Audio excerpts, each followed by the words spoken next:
Hi, I'm Jenna Lyons, and I'm here with ELLE to play It's a Mood. I'm nervous. Aww. This was probably one of my favorite Met Balls.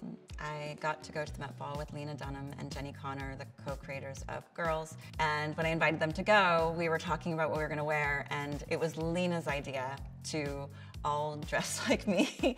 I never in a million years would have suggested that. So we decided to all wear tuxes. So we custom made their tuxes, but made them slightly different for each one of them. And they're both wearing my Saul Moscott glasses. The cool part about going to the Met Gala is it still has a sense of mystique. It's one of those parties that really still feels like you're getting entree into something special. Well, the thing that I discovered the first year is that everyone's smoking in the women's bathroom. I was like, where is everyone? And literally I went into the bathroom and it was like a poof of smoke coming out of there, and everyone is in there. It's kind of like the hangout. Oh, this one has garnered quite a bit of attention, and I hold this moment and look very dear to my heart. This is Solange Knowles' wedding in New Orleans. There's a story behind this. So she had a party the night before. It's like, you know, the rehearsal dinner party. And I think we were up until like 4:30 in the morning, like a little later than that actually.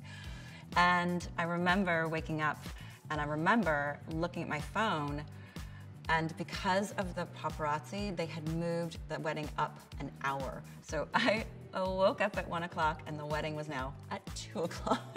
Getting yourself up ready after having quite a night and then pulling yourself together. I mean, every time I see this picture, all I remember is how like, the skirt is handmade by a company called Chemiza. They do all of the beading for Oscar de la Renta and Valentino, and they make things for Chanel, like really beautiful handmade. Originally a wedding dress for J.Crew that was strapless, and I took the top off. I actually wore it to the Met Ball as well with a sweater. I walked up to say hello to Anna Wintour and Stella McCartney, and Stella looked at me and she said, "Oh my God, you're wearing a jumper. How divine. I love that you're wearing a jumper to the Met Ball." And I was just like,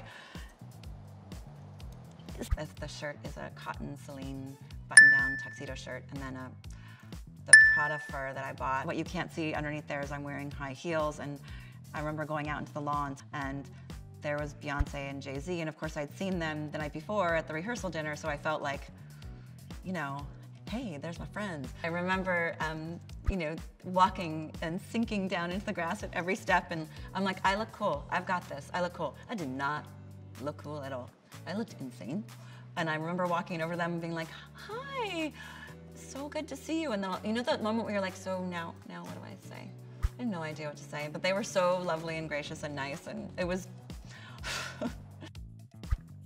This was at the SAG Awards. The jumpsuit is a jumpsuit that I had made. It is from Calvin Klein fabric. So I went to a fabric store with Sarah and we found fabric from Calvin Klein's last season. So it was Raf Simons' last season for Calvin, and they had all these remnants, and so I had it cut into a jumpsuit. And the shoes are Prada, sparkly monsters. I love them. The night was kind of an incredible night.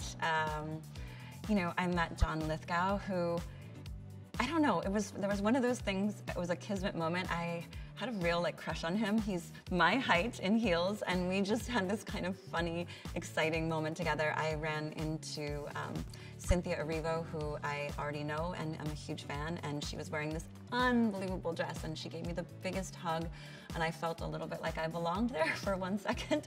I saw, Charlize Theron came into our booth.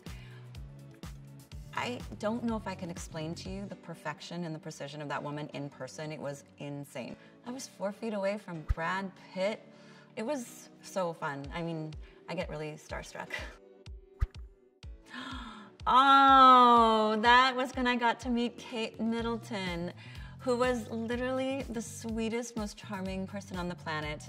You know, she walked right up to me and put her hands on my sparkly shirt and said, "Oh, I know you." And I was like, I was told I wasn't allowed to touch her. She walked up and touched me, so I was like, thank you.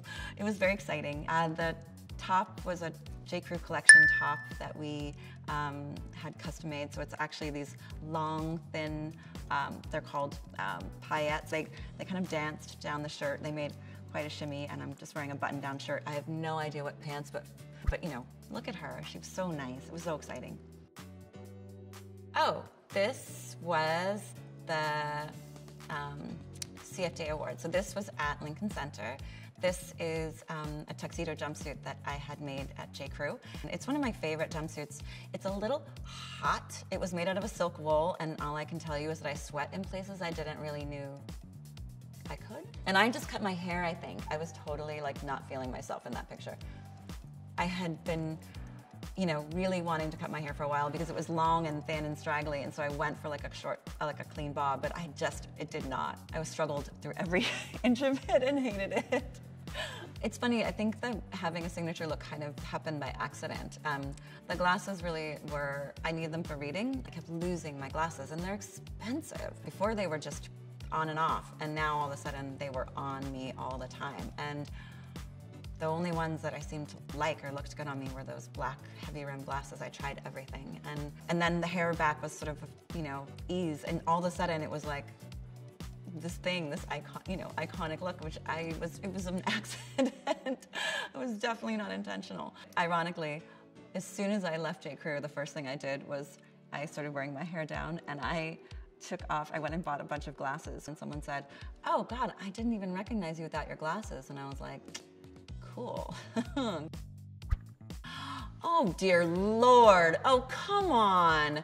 That's not fair, that's old. I went through a very strange time of trying to figure out who I needed to be in public versus who I was personally, and trying to represent the brand and always wear J.Crew. And I was finding my way in this picture, which I think it looks like I was finding my way. It was a sequin skirt that we had made, and it was a knit, so it was actually quite soft. It didn't have any body to it. I think it's a cashmere, like long cardigan. The proportions are terrible. I don't know what's underneath it. Is it a silk top? I can't see.